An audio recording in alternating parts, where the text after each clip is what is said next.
Syedaralun Kementerian Komunikasi dan Informatika atau Kominfo menyatakan sudah sejak jauh hari berdiskusi dengan Kementerian Perindustrian terkait kesiapan produsen set-top box atau STB dalam proses migrasi dari TV analog ke digital.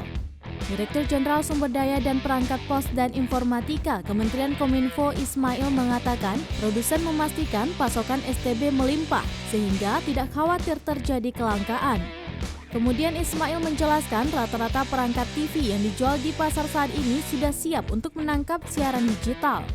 Sementara itu pembelian STB untuk menangkap siaran TV digital tidak hanya di toko saja, melainkan juga bisa lewat daring.